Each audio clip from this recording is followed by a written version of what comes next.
It seemed like a movie that was really desperately trying to be like a classic movie. And look, I don't think 20 years down the road people are going to be showing this, around the world, but I think it's an amazing movie. I mean, I will be, but that's just because I'm a big dork.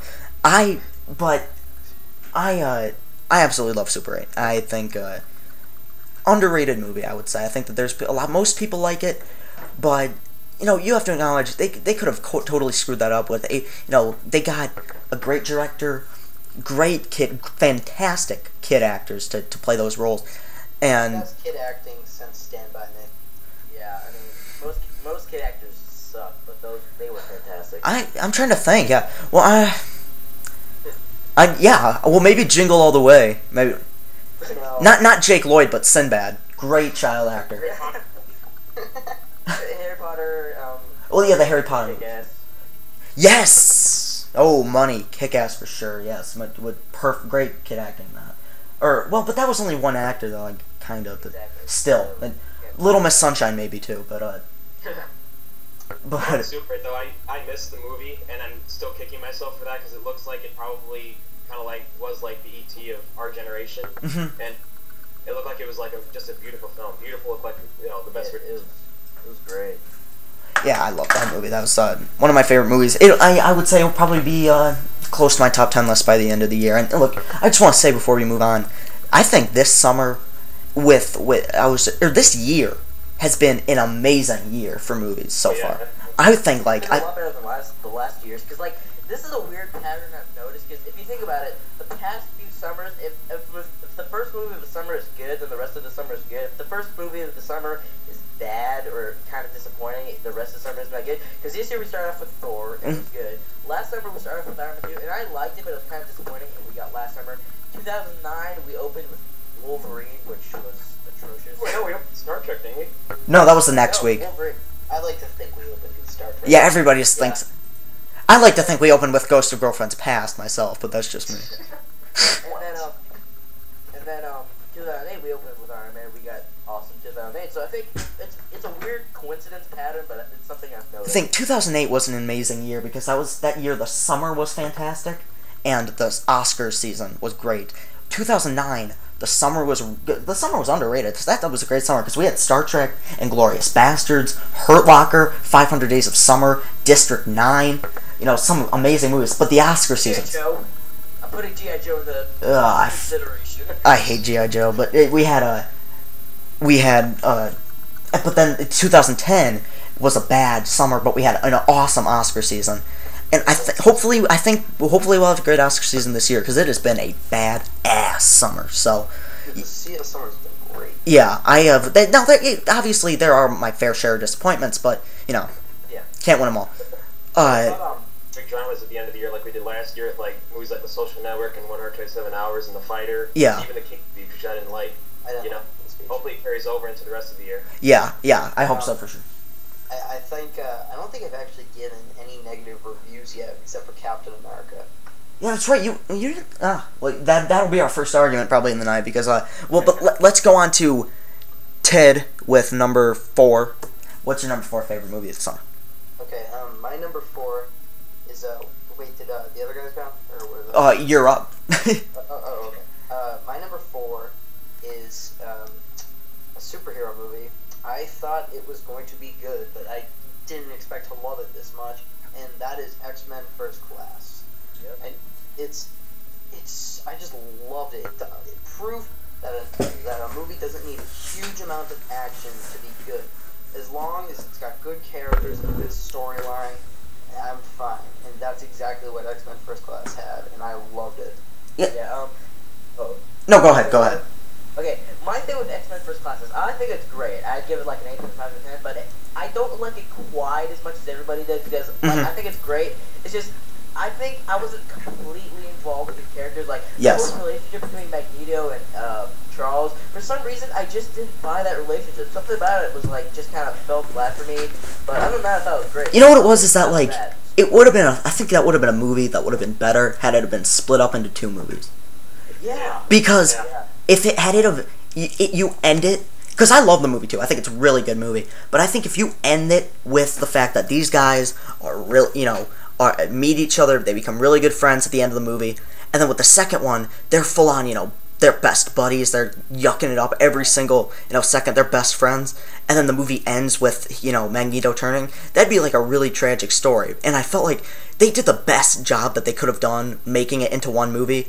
And Matthew Vaughn, who directed Kick-Ass, who's, great director. I think he did a great job with the movie. And I think the performances, Michael Fassbender, James McAvoy, two top-notch actors, and they both did great.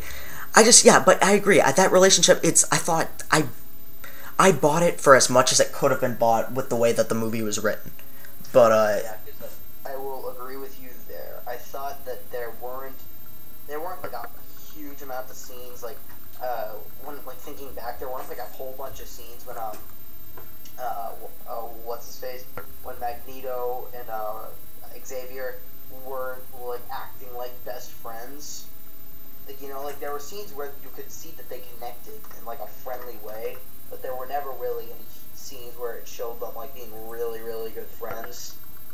yeah. Exactly. I just really felt that their acquaintances met. They're like, hey, you're a cool guy. Oh, well, yeah, I hate you. Yeah. Yeah. But then, once you get...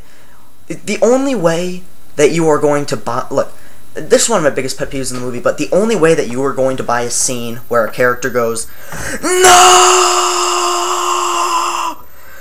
No!" is when you really believe in their relationship. And I didn't totally believe in it, so when I was kind of almost chuckling, James McAvoy was just going, "No!" at the end of the movie. But, dude, you have to admit, the scene where, spoilers, guys, where James McAvoy's like, I can't feel my legs. I can't feel my legs. That scene is an amazing scene. That scene... I did feel like, even though I didn't really buy the relationship, when it got to the beach and they were, talking to each other and they were kind of crying, that scene really... Yeah. That really made me go... That's because those guys are such good actors that, Oh, yeah. Michael Fassbender. I know Hollywood doesn't really look at blockbusters, but I want him to get some type of Oscar nomination. I thought he was amazing. He was great. Go ahead. Oh, sorry. I like the dark storyline with Michael Fassbender was Magneto, if I'm not mistaken. I like this dark storyline of him trying to hunt the guy who killed his mother, if I'm not mistaken.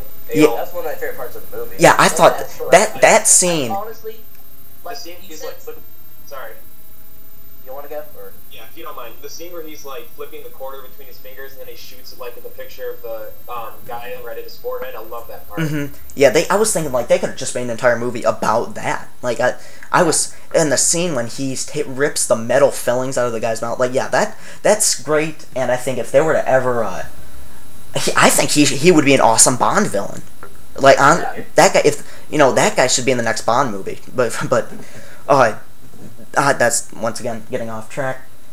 He'd be a great Bond replacement. Yeah, I was thinking that too, but I feel like he's almost too menacing to be Bond. I think the guy's great of an actor as the guy is. I think that you can't get too dark with James Bond, because if you get too dark with James Bond, it becomes the Bourne Ultimatum. And that's what the people's complaint with Quantum of Solace was, is that it was too much like the Bourne Ultimatum, or any of the Bourne movies. And I think that if they were to get a character or somebody like Michael Fassbender, now the guy's a great actor, he could lose weight, make it work. But I agree and also kind of disagree with that. But Dominic, what is your fourth favorite movie of summer 2008 or 2008? Yeah, 2011. Sorry. That was okay. I was actually just thinking about it as you guys were talking, and I am torn between two movies. The first one, both of these I had high expectations for, and they both met them and soared above them in a great way. Mm-hmm. First movie would be Captain America. Mm-hmm. Loved it. Mm-hmm. Probably best Superman or superhero origin story since maybe even Spider-Man. I don't know. I can't think of one that's as good as that. Well, I think Batman Begins too, but yeah. Probably, yeah. And then the other movie I would say is tied with that is Transformers 3, which, I mean, I know the second one was terrible, but I think that one made up for it by a mile. And they really did make a totally different movie out of it as opposed to the second one. And that I love. Transformers, because as you guys know, I feel like I talk about it way too much. The first Transformers is one of my favorite movies of all time. And I think It's so much fun. and it's a movie that, look, I know it's not a great movie, but I love it for sentimental value. And I was willing to go into the second one and be like, all right, look, even if it sucks, I still will plan on giving it a high rating for sentimental value because, you know, it is part of, you know, my childhood and everything. But I just, you know, I wanted to see Transformers, and, like, they were in it, but I thought that all the action was just build up towards something. And then there's, like, if you cut half an hour out of that movie, it's a lot better. Because, you know, come on, there's, like, a 10-minute scene of Mr. Chow basically raping Shia LaBeouf in a bathroom stall. Yeah, that was too over the top. That was... I was rethinking, because I actually gave Dark of the Moon a relative, I didn't give it a great review, but I gave it a relatively positive review. Same here. I gave it like a 6 or something. That's what I gave it. Yeah. Thinking back to it, I like, kind of hated it. I can't say I hate it because it is one of the best looking movies of all time. Yeah, definitely. But, and so, like, I think even with, you know, a movie like that, you have to bring that into account because, you know, with, you know, Avatar, I love Avatar more than, you know, it was one of my favorite movies of that year. And, you know, that story, it's good, but, you know, it's not, you know, what top 10 material, but those effects do make it top 10 material. And I think that you have to include that with something like Transformers, even if the movie isn't that good. But I don't hate it. I was disappointed for sure. But, you know, I'm glad you liked it for sure.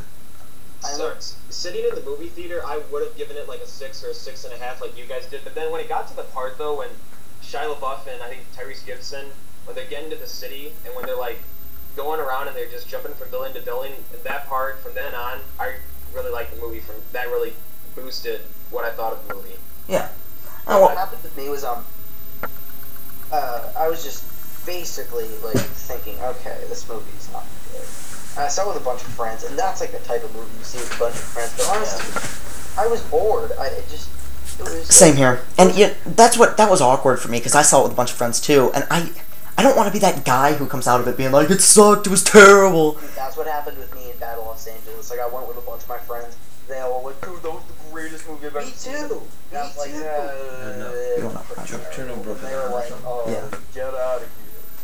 I waited till that came out on DVD, and I'm glad I chose to do that. But it was fun, like talking to some people on Twitter. It looks good on Blu-ray. It's just a terrible movie. Yeah.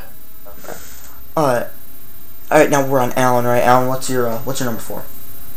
Number 4. The thing is, with me, number 3 and number 4, I just don't know which one I like. These are ones I really debate on.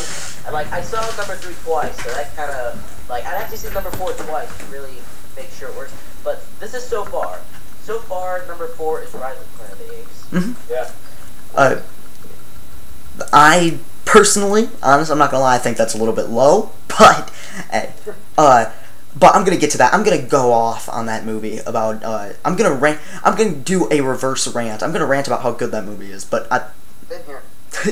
But yeah, it is a great movie though. I mean, at least to acknowledge that. And it's Can we? Did we all see it? Did everybody see it here? Yep. Yeah. Yep. Can we all agree that that's a movie that we really want a sequel to? Yeah. Oh, yes. Like, Of all the movies that came out this year, that's the number one where, like, I want a sequel right now. I know you guys probably figured this out too, but I really am excited for when they show those astronauts that they were watching on TV go to Mars, come back and see the apes. You see, everything. I'm counting by the minute to when the sequel comes out. When I saw that part, when like I don't know who it was, maybe it was James Franco was watching TV and they saw that, I'm like, there's gonna be a sequel. You know, I bet if they make a trilogy, and I brought this up to Ted before we started, the third one, the perfect ending, would be them in New York burying the Statue of Liberty in the sand, like at the end of the original Planet of the Apes one. That would bring everything. I've literally got chills right now just thinking about that. That would be so. Okay, I gotta calm down because I still have ways to go till I get to that. But yeah, Rise of the Apes, or whatever the heck you want. Terrible movie, or terrible title. Like, amazing movie. Yes. I think sorry, Alan, go ahead. Okay, one thing I noticed in Rise of the Planet, I don't know if it was the same thing you were talking about, Chris, but like the ship Icarus is like the spaceship. It's the name of the ship Charlton Heston was on. Yeah. In the original. Mm-hmm. Yeah. And on some of the newspapers, they said the ship Icarus has disappeared. So maybe that's a hint to like the Charlton Heston thing. Like timeline-wise, it wouldn't work, but like it was kind of like a reboot. So Yeah. they're like setting up their own thing. I thought that was something really cool. I was like freaking out when I saw that. My dad was like, what happened. Yeah, I know. That's the thing. I was too, because, yeah, but, no, once again, I'll get to that. But